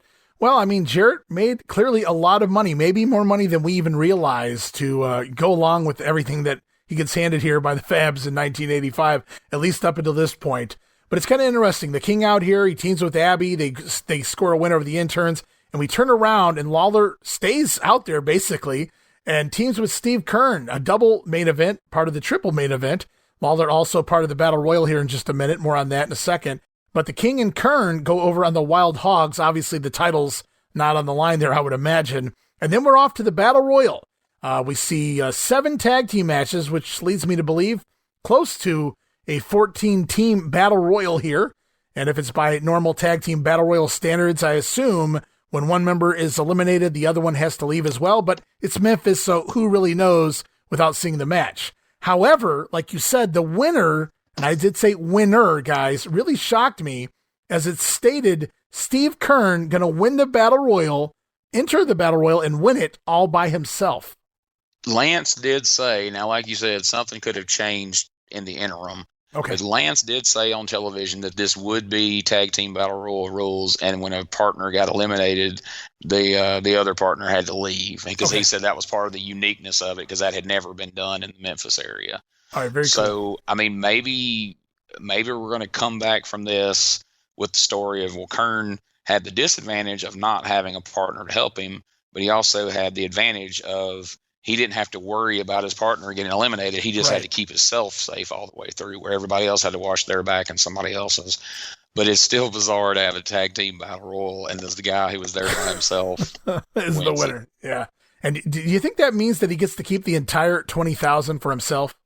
I bet you Jackie Fargo made him split some of it with him at the very least. I was just going to say, what's the percentage on Jackie Fargo's side? But there you go. Time to pay for that advice, Pally. Now, if Lawler was smart, when Abby went out, I'd have been like, no, I'm Steve Keirn's partner. I came out for that match and not got eliminated. I would like to have seen, have you seen footage of this Battle Royal? I haven't. I wasn't sure if any of it was floating around out there, because I was going to say, I'm curious to see how the team of Lawler and Abdullah were eliminated from this thing, because Abby's not exactly the most agreeable guy, especially in something like getting tossed over the top rope in the Memphis territory. I have to think that Abby probably accidentally at some point knocked Lawler out, just so we had hey, if we ever decide to bring you back and do Lawler versus Abby, we got this to call back to. But that's just purely speculation. All right, guys, that's it for the Mid-South Coliseum. Steve Keirn, the winner of $20,000 all by himself in a tag team Battle Royal. He shouldn't even have been allowed to enter. If I was Troy Graham, I'd be complaining about that, but that's me. So we'll have more on a lot of these talents next week on the TV program, but right now we're going to close out this week's show as we head back to Tuesday night, February 26th in the Louisville, Kentucky at the old Louisville Gardens. And right now we're going to head off to a series of promos, guys. Some sound bites queued up here, some fun ones. But first, I'm just going to run down some of the main matches on the card so you know what these guys are talking about. No DQ, no time limit. It's the tag team champion interns, wink, wink, taking on the Fabulous Ones. The titles have not changed hands yet here in Louisville, guys. Also, Macho Man Randy Savage was slated to team with the Boogie Woogie Man Jimmy Valiant. Boy, wouldn't that have been a team? They were going to be taking on the team of Adrian Street and Eddie Gilbert. And we're going to hear some promos from those guys and a few more right now. Hey, we're going to be right back into Channel 3's Championship Wrestling Action Ring here in just a moment. Coming up Tuesday night, Louisville Gardens. Brother, what a night of action it is. Let me just tell you, there'll be a Southern Tag Championship, no time, no disqualification. Fabs and the interns getting it on. A grudge tag match with Randy Macho Man Savage teaming with Handsome Jimmy Valiant, going against Adrian Street and Eddie Gilbert. Just two of the unbelievable 7 matches coming up. The Macho Man. I want everybody to know out there that I asked for the Boogie Woogie Man, Handsome Jimmy Valiant, to be my partner. Yeah, I asked for him, and I just want everybody to know that. Get the record straight before Louisville, Kentucky. Yeah, Mr. Eddie Gilbert, you introduced yourself to me, and now we're going to fight. I'm bringing in my partner, man. This is the man that I asked for, man. Handsome Jimmy. Do it! All right, Daddy, we did it together. Me and my brother. This is what's happening, Jack. I want to tell you something. Louisville, baby. Tuesday, that's right, man. I want to tell you something, Lance Russell. Lancer Dancer's going to be in our corner. Grandma Valiant, Paul Poffo, and his brothers and all his cousins against Eddie Gilbert and that little fruitcake. I'm not saying he's a little funny, but he is a fruitcake, Jack. Bring my hat back, Daddy. Give me my hat. Don't do nothing! Oh, look out for these guys. All right, baby, we're getting ready. I asked for this guy. Right down. Okay, still got some more of that bit of wrestling action coming up. What did I tell you about Tuesday down at the Louisville Gardens? I said Southern Tag title, no time, no disqualification, no stopping the match, partner. No time limit, no disqualification, baby. We are the champions no matter what you say. Beyond the shadow of a doubt, we still have the Southern Heavyweight Champions, Stan Lane, Steve Kern. We're going to drop you just like we dropped your old fat daddy, baby, right there on live TV. Well, they will remember that, too, and they'll certainly be interested in that no time, no disqualification match. Another going to be an interesting and will be a bout that'll have Randy Savage and Handsome Jimmy Valiant going against Adrian Street and Eddie Gilbert, and of course T.H. Hart and Miss Linda will be right there too. A victory's already in our purse, Lance. It's already in our purse. Not yet. Oh, I've already beaten the guy twice. Oh, okay. And if Randy Savage is what you Americans call a macho man, heaven help the rest of you. Well, okay, that's one opinion about it, Eddie. You know, Lance, the Army set goals, and the goals were to eliminate the dirt and filth from professional wrestling in this area. Now, we're taking on 2 cadets. I will call them cadets, space cadets, Valiant and Savage in Louisville, and I can't think of a better partner and a better man than Adrian Street to have as my partner to start eliminating people in Louisville. Well, you're going to find that they may be space cadets. They're rough and tough as anybody that walks down the street. Tuesday night, Louisville Gardens is where it all takes place, and we got a whale of a bunch of matches in there. Those are just 2. Big Iron Mike Sharp will be right there. Oh, okay. All of it is taking place on Tuesday night, Louisville Gardens. I forgot I did that because I grabbed these sound bites so long ago. When I heard that earlier, I popped, man. A whale of a bunch of matches in there. Oh, man. Oh, okay. So, man, the Macho Man and Jimmy Valiant, obviously Valiant gone from the territory, but what a team that would have made. I wrote, Louisville, look out. And you really got to watch this promo to appreciate. Randy Savage in these localized promos is just on another level. Yeah, he had way too much fun with these things. When they made these DVDs over the years about Savage for WWF, I wish they could have tracked down some of these old local Memphis promos and things like that to give people an idea of, how far Macho Man was out there back in the day before WWF, because it's some fun stuff. Yeah, he had to rein it in. Maybe an accurate. Yeah, an accurate tag team name for him and Jimmy Valiant. Absolutely, that's why I wrote it here in my notes. I kind of popped for that because I didn't see where Eddie was going at first. Yeah, they are a couple of cadets. And he's like, they're space cadets. It's like, man, that is the appropriate name for that tag team of Valiant and Randy Savage. But, man, just think about that. They were headed to the ring to take on Adrian Street and Eddie Gilbert. What a tag team match. That would have been very interesting. Now, that doesn't happen. The final card looks like this, guys. Tojo Yamamoto versus Joe Lightfoot, who hadn't turned yet here in Louisville. The Battens taking on Danny Davis and Private Jerry Bryant. Remember, the Phantom of the Opera has not debuted yet, so it is Danny Davis here. Makes sense now. I was just going to say, for people wondering, like, well, but Danny Davis had lost the loser leave town match. The stipulation of that match was the Nightmares could no longer wrestle on TV. So yes. In theory, they could still be here. I still don't understand that one, but anywho, it's Constance and Ashley taking on Mr. Wrestling and this Strong Machine. Iron Mike Sharp against this Randy Pinton character. Still scratching my head on that. I'm going to do a little more digging on that. Maybe Steve Crawford knows something. I want to keep asking around. Leaping Lanny Poffo. I don't know that this match goes down as he's supposed to take on Playboy Frazier, but it's actually Lanny Poffo subbing in to team with brother Macho Man Randy Savage. Poffo Mania going against Adrian Street and Eddie Gilbert. And then no disqualification, no time limit. Tag team champions interns battling the Fabulous Ones. And sadly, we don't have results for this show, but I can confirm the Fabs do go over because they've got to win the tag titles here in Louisville. It's time. We're at that point in the story where it's time for them to win them in Louisville.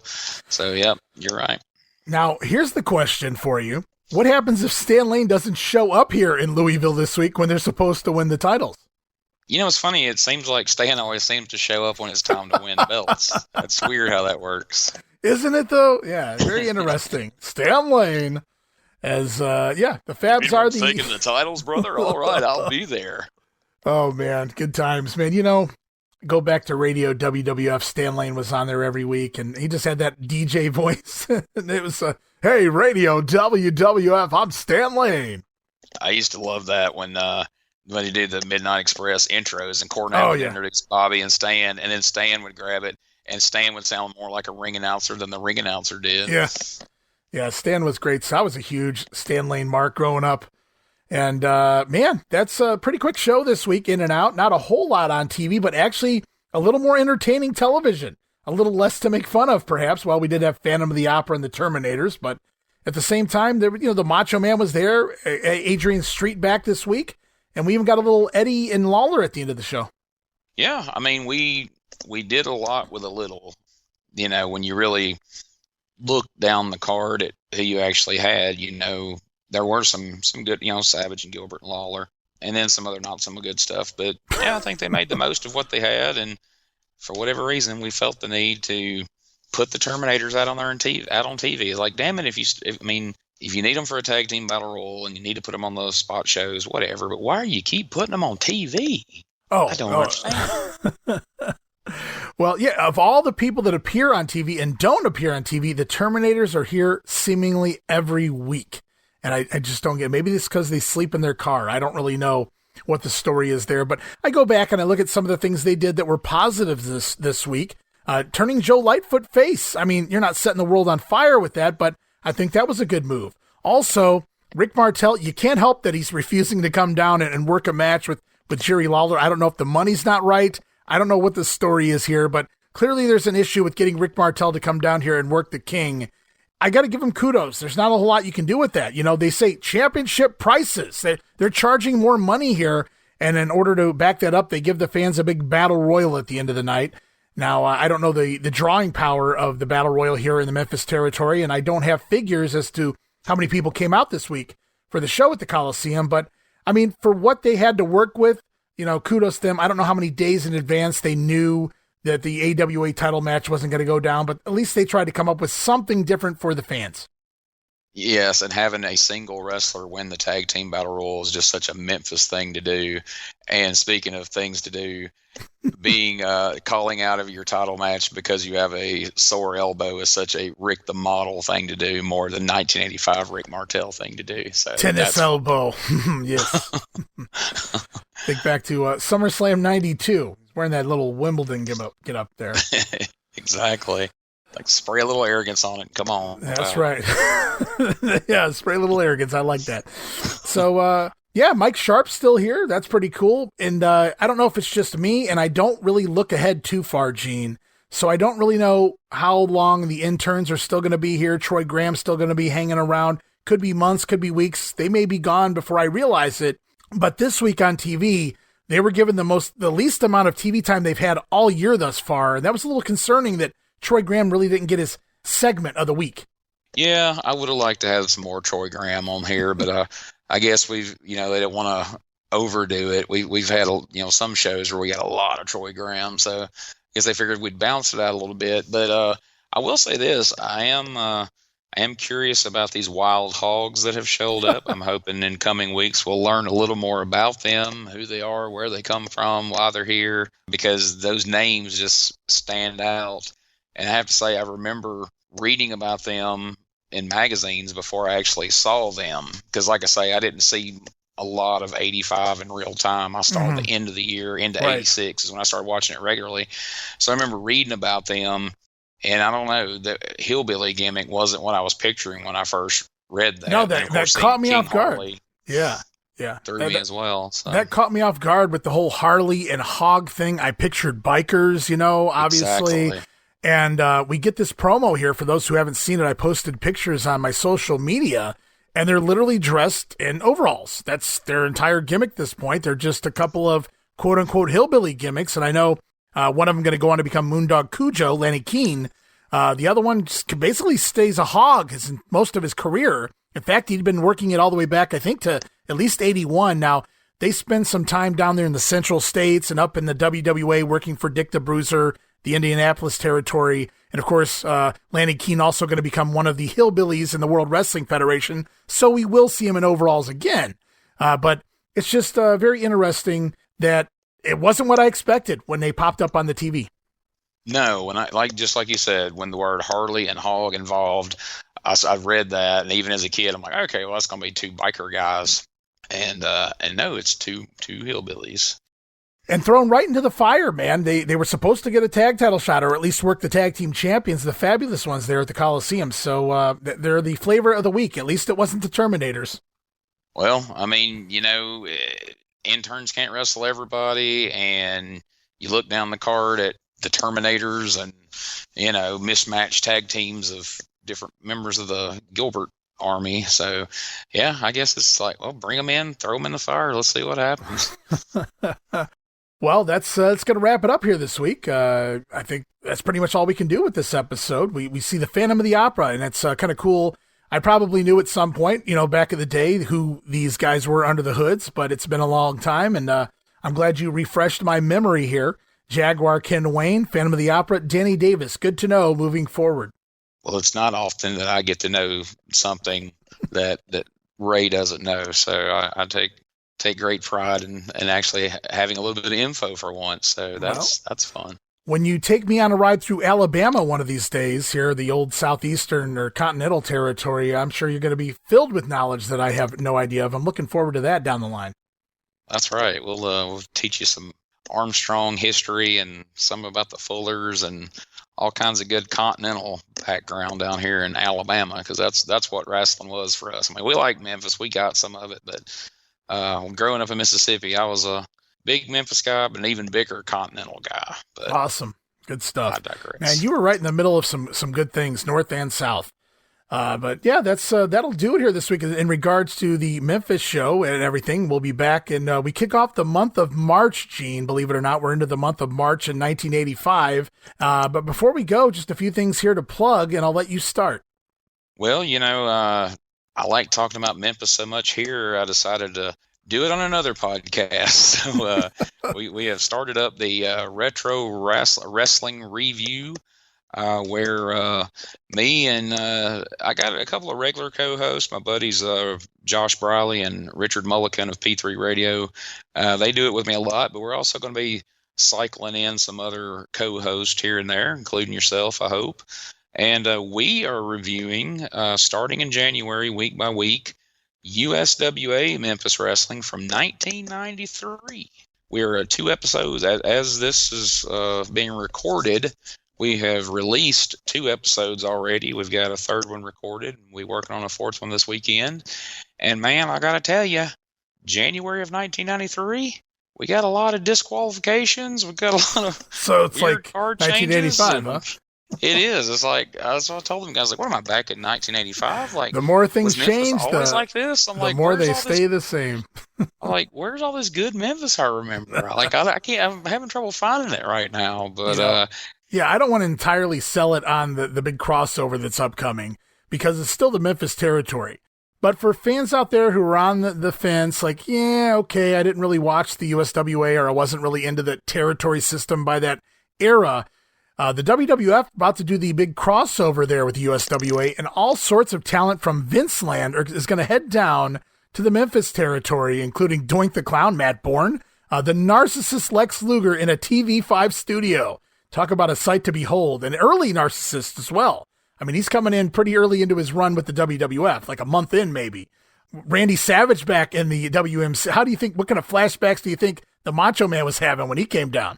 Oh, that had to really be something for him and the fans. But to me, that's the whole fun of this, is because by 1993, USWA in Memphis is still being ran like a territory. It's still very much the same Memphis you've been seeing back to 85 and way before that.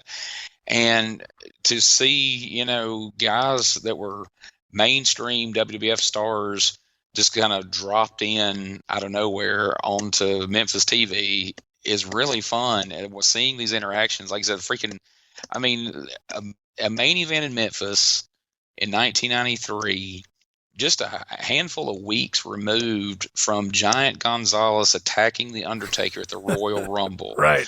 Saw the Giant Gonzalez team with Jerry Lawler and Jeff Jarrett as a babyface. Right. Against the Harris Brothers and Brian Christopher. This guy just came in. The only thing anybody knows him as is Elegante from WCW, and we probably don't. Most folks in there, you probably don't know that.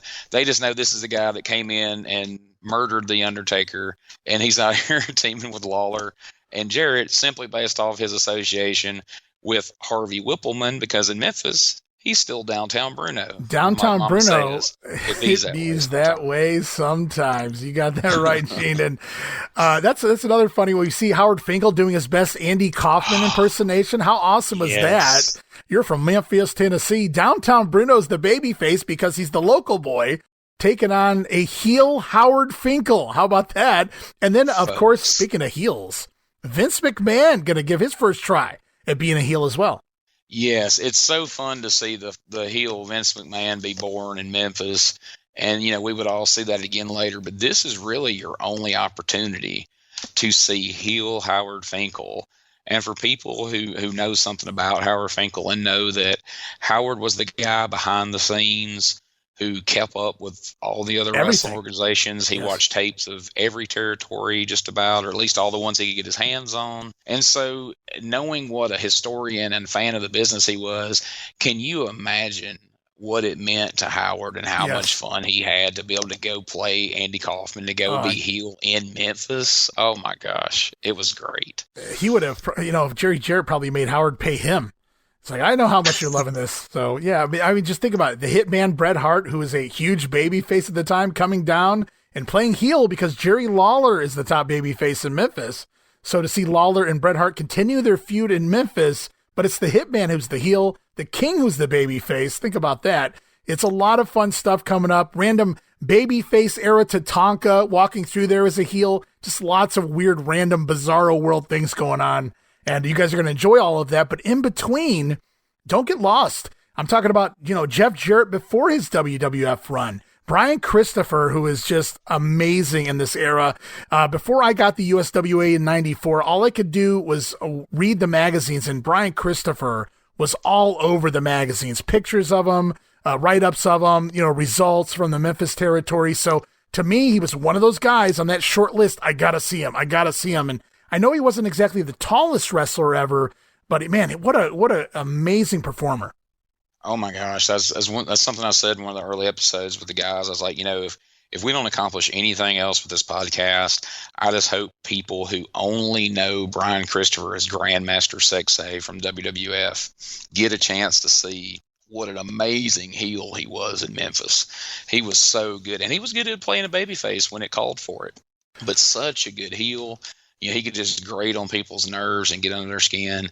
And so many great angles. Him, we're in the middle now of, him and Jeff Jarrett, and an angle that had already been going on for weeks coming out of 92, where Brian Christopher is offering to put up every person's every person's hair in the USWA except his own against Jeff Jarrett's Southern Heavyweight title. And so, we're getting down to the wire where Brian had to put his actual own hair on the line. But that was a lot of fun to watch play out over the weeks. And you got, Burt Prentice is there with all his silliness with Miss Texas, where he's saying that, she's a man that had a sex change. Her real name's Bubba Johnson, which brings Sweet Sapphire to town as Miss Texas's partner at one point. Sweet Sapphire, baby. Mean Mike Miller is our Iron Mike Sharp of this podcast. He's the breakout fun star so far of unintentionally fun promos. So I say all that to say, I hope everybody checks it out and gives us a chance. And it's fun. I'm not telling you it's the best wrestling in the world, but it's a lot of fun. And there's a lot more fun down the road as these WWF people come in and out. And if you guys are enjoying Memphis 85, you're going to love USWA Memphis 1993. The Moondogs are there at the beginning of the year. The Harris Twins, a.k.a. the Bruise Brothers, the DOA, whatever you want to call them. And there's just so much going on throughout the year. Sensational Sherry going to come through. Even managed Johnny Polo for a couple of weeks there. So, even Johnny Polo, Scotty Flamingo, if you will, going to be in the USWA 93. So much to talk about and get into there. And it's not just a podcast, guys. It's a video cast, too.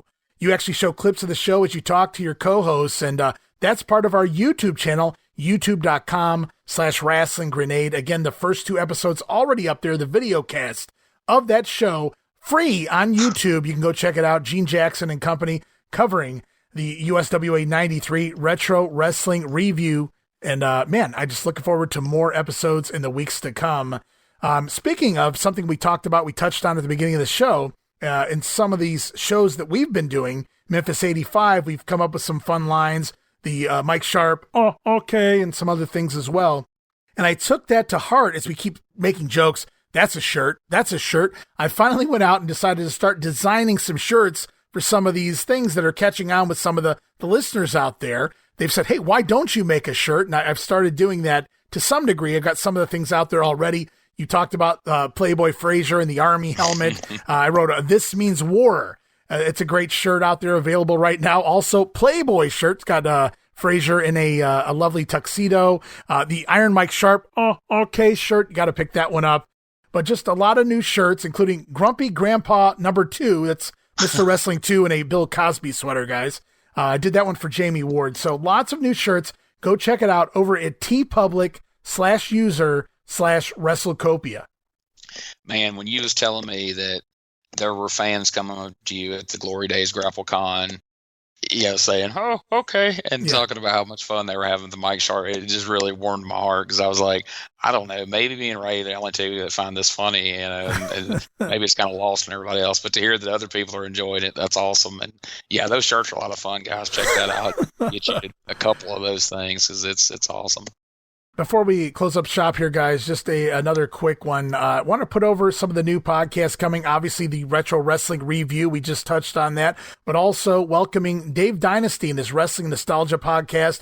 Just joined the WrestleCopia brand very recently, and Dave's been doing this thing for like 5 years, I do believe. Lots of great guests each and every week there. Great historian is Dave Dynasty.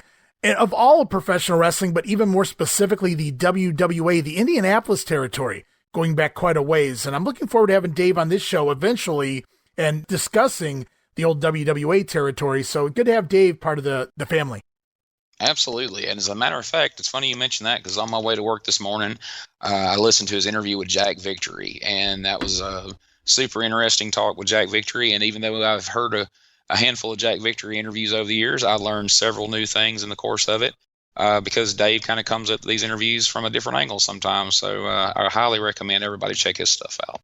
Also, going to give a shout out to the boys over at The Other Ship, who have also joined the WrestleCopia brand. That's Drew Samuels, Michael Herrick, William Merriweather, and Chris Spiker, and a list of various co-hosts, including Jamie Ward, our very own. And those guys, they talk all about old school wrestling, current product as well, and everything in between, movies, TV, food, music, you name it. They discuss it there over at the other ship. Good to have those guys. Lots of great people coming aboard here, the WrestleCopia brand. Sure enough, man. I've heard, such great things about them over the years, and I've been checking out some of their shows. And like you said, they cover old stuff, new stuff. They're knowledgeable, and you can listen to it and tell they're having a lot of fun, which makes it fun to listen to. And man, so many people are jumping on board the WrestleCopia train, and it's a great time for it to happen because this is growing in leaps and bounds, and more people are discovering it, and more the merrier, right? Keep them coming. Yeah, I mean, as long as, everybody out there, we strive to present wrestling history. It doesn't have to be the 50s, the 60s, like the Pro Wrestling Academy right now. We're covering old school Japan, but it can be any era. And if they're up to it, like the other ship, you can discuss the current product as well. Now, you're going to have to pay me a few bucks, guys, to get me involved and watch the weekly Rasslin. But yeah, that's why I stick here to the old school stuff. But it's great to have them and bringing a different dynamic to the show, or the entire brand, I should say. But it's great to have everybody across the board covering so many different eras and so many different things.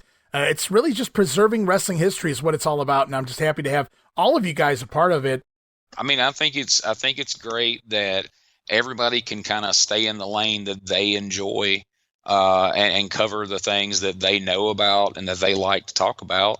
And, WrestleCopia, it makes it varied, and it keeps it, interesting because there's so many bases covered, but it doesn't necessarily mean Ray has to try to watch everything under the sun, because now he's got help. Now he's got other people that, if he's not going to watch the current stuff, they can watch the current stuff and they can talk about it. And now Ray doesn't have to force himself to watch it and talk about it. And I know he appreciates that. Well said, Gene. Oh man. Oh God. Because I feel the same way. Well then, okay. So I see where you're coming from now then. All right. So that'll do it, guys. Appreciate you guys listening as always. I know it's been a while since we got back to the Memphis 85 weekly review show, but here we are, and we're right back at it, and we'll be back again soon with another week of Memphis Wrestling TV. We'll see if the Phantom of the Opera sticks around. We'll see if the Jaguar ever shows up.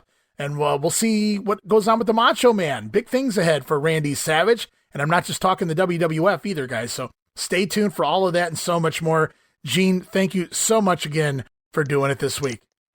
Thank you, my friend. It was a blast as always. And can't wait to get back here to 85 real soon.